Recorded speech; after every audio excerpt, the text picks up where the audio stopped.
arinta Caaisha cadaaladeeda ay hesho gabdho badan oo meesha joogo ama Soomaaliya joogo meel walba Soomaali gaar meel walba gobol walba garayso noo share garayso noo like garayso comment gana waa xaqiina maanta mawduuceena ama topigeena wuxuu ku saabsan yahay gabadhii Caaisha ahayd Allah u naxariiste ee lagu dili jiray magaalada Soomaaliya gaar Puntland lagu dilay kuna dileen nimankii kufsaday gabadha Caaisha ahayd kufsaday intayna kufsadeen haddana ay dileen maanta ku saabsan mawduuceena mawduucaas saad ogtihiin wuxuu ahaa waqti buu qaatay 10 bilood ka hor baan oga hadlay Caaisha Allah u naxariisto inay cadaaladeeda ay hesho oo cadaaladeeda la siiyo laba video baan ka soo diyaariyay oo Caaisha cadaaladeeda oga hadlayo cod dheer iyo cod gaaban baan ugu dhawaaqay Ilaahay wuxuu xugmiyay maanta raggii Caaisha kufsaday inay maxkamaddu ay dil toogasho ku xukuntay 14 bisha Febraayo soo socota insha Allah ta'ala ayaa la tooganayaa waana Ilaahay mahadiisa oo galad Ilaahay ba usugnaatay hadiiba ay cadaalad ay helaysa Caaisha wax aad iyo aad loogu farxo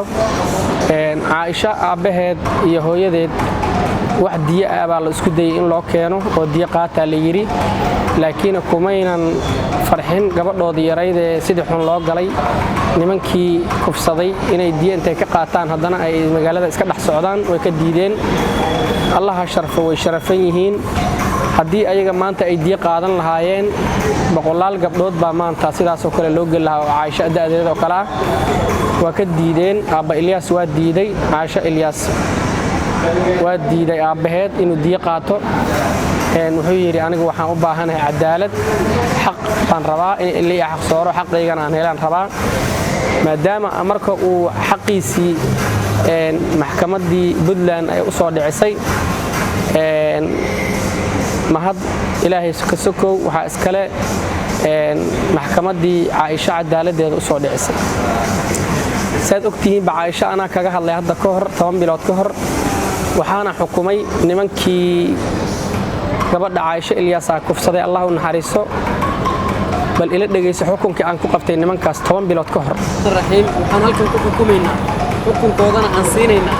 raggii faldambiyeedka ku geystay gabadhii Caaisha Allah u naxariistay ina isniina Cabdullaahi 24 jir ku dhashay aduun ilaa iyo cagaaran inta u dhaxayso waxay maxkamadda ku xukuntay dil toogasho aan ka soo noqod lahayn wax racfaanana malaha السلام عليكم ورحمة الله وبركاته حكمكاس أدركتان حكومي 10 bilood ka hor Caaisha cadaaladeedii baan u raadinayay cod dheer iyo cod gaaban ba waxaan ugu talagalay Caaisha inaan cadaaladeed u raadiyo xukunkaas aan nimanka ku xukumay oo waxaan dhahay maxkamaddu waxay ku xukuntay dil toogasho ah wax racfaanana malaha baan dhahay waa Caaisha cadaaladeedii inaan u raadiyay maanta waxaan ku faraxsanahay inaan dib iskugu soo laabanay anigoo Caaisha cadaaladeedii wali ku tala jiro wuxuu Ilaahay ku xugmiyay oo Ilaahay mahadiis iyo galadiis ay ku tahayna inay raggii la tooganaya Caaisha kufsaday ragga Caaisha kufsaday rag kamida wuxuu leeyahay Caaisha anigu aanu kufsaday laakiin maan u dilin buu leeyahay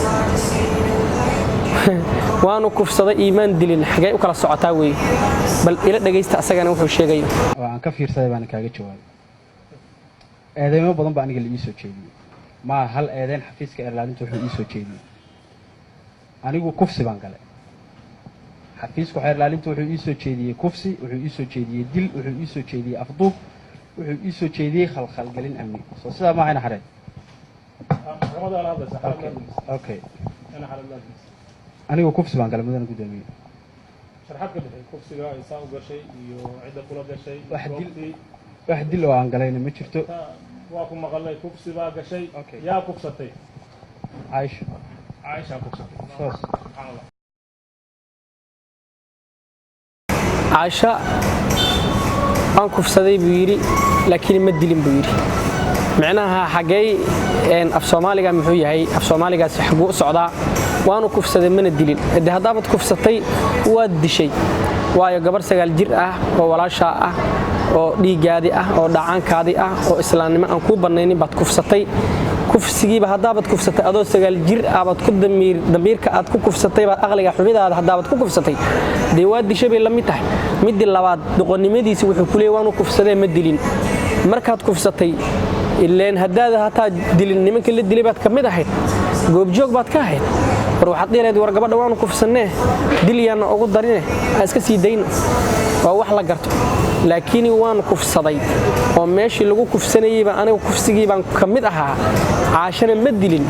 de waxaas wax aqli gelayo iyo wax maskaxdaada maarta hadii la toojiyana maartay hadii maskaxda la toojiyana aqli ahaan loo qaadan kara ma aha caasha Ilyas waa dishay waad kufsatay cadaaladeedii bayna helaysaa maanta insha Allah ta'ala 14 Febraayo القصاص بالقصاص بو إلهي ليه إلهي سبحانه وتعالى وحو ليه نف حدي نف ديشو هلو ديلو هلو قصاصو تاس وحي أهيد نف آد دي شي كليا آد بو يسمى أهينا وحاد بو يسين نف سحون بعد أولاد قاتين قبر ير والسقال جرأة إناد كفستان ood mustaqbalkeeda ku ciyaartaan ood haddana sii dirdiishaan baad noqotay damiirnimada intaa la eg ee maskaxdiina iyo qalbigiina intaad ku tashateen 4 nin baad ahaydeene bal ma isxikaamin weydeen oo ma isdhihi weydeen war gabadhi waanu kufsannee haddana yaana ugu diran dil yaana ugu darin miyaad isdhihi weydeen aqligiina ma ku tashan weydeen gabadha yartaan waabad kufsateen haddana hana dilina laakiin aqli xumadiinni bay ku gaadhay laakiin maanta waxa Ilaahay uu ku mahadinayaa waad heleysaan qisaasta waad heleysaan insha Allah ta'ala madaxweynaha Puntland Deni baa ka hadlay wuxuu yiri hadii ay maxkamadda ay maxkamadda ay xukuntay maxkamadda u deynina hadii lacala maxkamadda ay xukumi lahayn Deni wuxuu yiri farahan gashan lahaa arintaas waanu dhamayn lahayn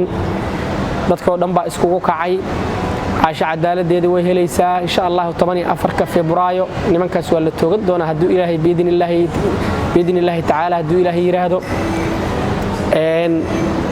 hadii arinta Aisha cadaaladeeda ay hesho gabdho badan oo meesha joogo ama Soomaaliya joogo meel walba Soomaali gaar meel walba gobol walba tuulo walba ka joogaan cadaalad bay helayaan odayaasha dhaqameedka ee wax qaadan jiray waqtigooda waa dhamaaday diyan kala qaadan jirnay iyo wal isku fsan jiray iyo arrimahaas isku dhamaatay maanta waxa imaanaysa new generation aan ku jirnaa anaga jiilkaanada hadaan nahay jiil cusuban waxaan doonaynaa wax kasto cadaalad doonaynaa waxaan doonaynaa cad sinaan baan doonaynaa way isku dhamaatay hadii Aisha raga insha Allah ta'ala loo toogto waxa bishaara ah gabar dambe in lagu kufsan doonin Soomaaliya ba insha Allah ta'ala dhacaysa oo waayo hadii wixii ay dhaqan galaan oo ay hir galaan de ninkii kufsanaya bari uu cabsanaya wuxuu leeyahay nimankii Aisha shalay dilayba waa la qasaasay adigana hadaad wax kufsata bari baa lagu qasaasi Soomaali yacma kala dhahdee way kala cabsataa marka hadii laakiin ay imaato cadaalad dhab ah haday imaato kufsi dambe dhici maayo gabar yar oo dambe la kufsada jiri mayso insha Allah ta'ala 14 bisha baa la tooganayaa siday maxkamadda cadaysay nimankaas 14 bisha la tooganayaa فيديو 14 إن شاء الله أنت اللي توجنين فيديو كلا أو تحنا أو غيبتي سلبات بقى إنك سو ورمينا عائشة رجي توكتي رجي إن كفصلي حقيقة إمادين محي أهاين سيدايكو كفصدين arrimaha soo dhan bacda 14 bisha Febraayo baan ka hadli doonaa haduu Ilaahay yiraahdo insha Allah ta'ala kan hadda waxaan u soo hormarinaynaa videogan inay nimankii la toogan doono la xaqiijiyay maxkamadana ay ku dhawaaqday ugu dambeystii 14 bisha Febraayo in la toogan doono bay cadaysay maxkamadda saasaan hadda videogan u soo galnay oo oga hadlayaa anigu 2 video baan ka soo diyaariyay oo insha Allah waa inaan tusi doona qaybta hore iyo qaybta dambaba caasha markasta cadaaladeedan u raadinayay xaq insha Allah ta'ala ilaahay oo nagu garab galo waxa lagu yiri haddaadan gacanta waxba ka qaban karin qalbiga ka qabo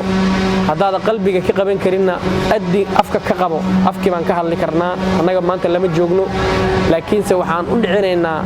oo afkaas ilaahay uu noo siiyay inaan xaqa ku sheegno ayaan u dhicinaynaa insha Allah ta'ala waana islaamaya oo walaalkii shaakir